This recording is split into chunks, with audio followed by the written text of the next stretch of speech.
আপনি যদি IELTS speaking নিয়ে অনলাইনে বিভিন্ন ধরনের ভিডিওস দেখে থাকেন টিপস অ্যান্ড ট্রিক্সের জন্য, একটা খুব কমন অ্যাডভাইস পাবেন, সেটা হচ্ছে be confident.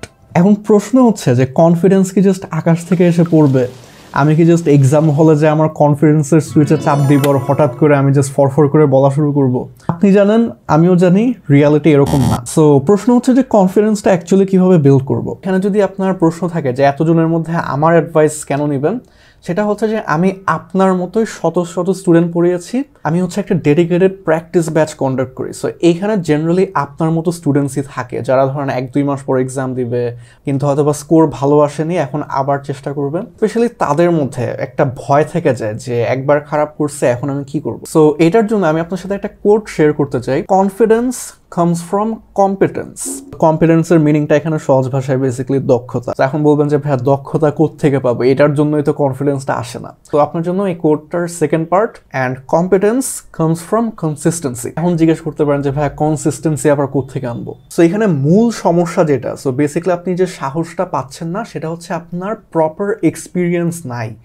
So what I am trying to say is, আপনাকে যদি ধরেন আমি একটা সিচুয়েশন দিই, ধরেন আপনি কিরান মাক্কেরের বই থেকে যতগুলা কিউকার টপিক আছে আপনি সব পড়েছেন এবং পড়ে আস্তে ধীরে হয়তো বা ইমপ্রুভ করেছেন, এবং এখন আপনার অবস্থাটা এরকম, যে কোনো কিউকার্ড থেকে আপনাকে যাই প্রশ্ন করা হয় না কেন, আপনি আইডিয়ার কারণে কোনোভাবেই আটকাবেন না। হয়তো বা কিছু কিছু জায়গায় একটু স্টার্টার হতেই পারে, একটু গ্রামাটিক্যাল মিস্টেক করতেই পারেন, বাট থ্রু অ্যান্ড থ্রু আপনি ভালো মতো ফ্লুয়েন্টলি একটা প্রপার অ্যান্সার দিতে পারছেন। আপনার প্রপার স্ট্র্যাটেজি আছে, ইন্ট্রোডাকশনটা কীভাবে দিবেন, কনক্লুশনটা কীরকম হতে পারে, মাঝখানে আমি কোন পয়েন্টগুলো অ্যাকচুয়ালি মেনশন করব, স্টোরি টেলিংয়ের স্কিলটা বা কোনো কিছু একটা ডিসক্রাইব করতে পারার স্কিল, এগুলো আপনি ডেভেলপ করেছেন।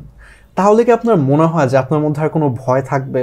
So this is the thing. So এখানে অ্যাকচুয়াল প্রপার যে প্র্যাকটিক্যাল স্টেপটা, এত রকমের হাবিজাবি কথা বলার পর, সেটা হচ্ছে আপনি নিজের জন্য এই এভিডেন্সগুলো বিল্ড করেন, এই প্রমাণগুলো বিল্ড করেন, যেন আপনি বলতে পারেন যে হ্যাঁ, আমি এই বইয়ের 100টা টপিকের মধ্যে না হলেও 80 to 90 টপিকস আমি মুখ দিয়ে অ্যাকচুয়ালি বলেছি, আর প্রত্যেকবার আমি একটু একটু করে ইমপ্রুভ করার চেষ্টা করেছি। সো ফ্লুয়েন্সিটা একটু ইমপ্রুভ করার চেষ্টা করেছি, নতুন নতুন ভোক্যাবুলারি, টপিক্যাল ভোক্যাবুলারি অ্যাড করার চেষ্টা করেছি, গ্রামার আস্তে ধীরে একটু ইমপ্রুভ হয়েছে, প্রোনাউন্সিয়েশনটা ইমপ্রুভ করেছি, রোবটের মতো এখন আর খুব একটা শোনায় না। তখন যদি আপনি এক্সাম দিতে যান, আপনার মধ্যে কোনো রকমের ভয় কাজ করবেই না। And the same goes for the other modules as well. আপনি লিসনিং বলেন, রিডিং বলেন, রাইটিং বলেন, আপনি যদি এক্সামের আগে নিজের কাছে এই প্রমাণগুলো রাখতে পারেন যে হ্যাঁ, আমার সব থেকে খারাপ দিনেও আমি রিডিংয়ে, লিসনিংয়ে 7.5-8 পাচ্ছি, আর ভালো দিনগুলো আমি 8.5-8 এগুলা কনসিস্টেন্টলি পাচ্ছি, তখন যদি আপনি এক্সাম দিতে চান, আপনার মধ্যে কি অ্যাকচুয়ালি কোনো ভয় থাকবে? Not really. তো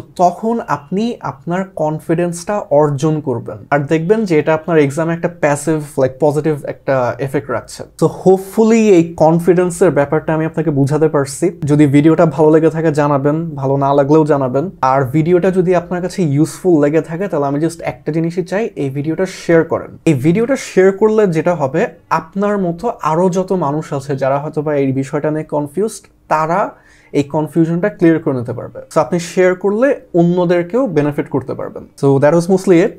আমার নাম Nafi, and I'll see you on the next video.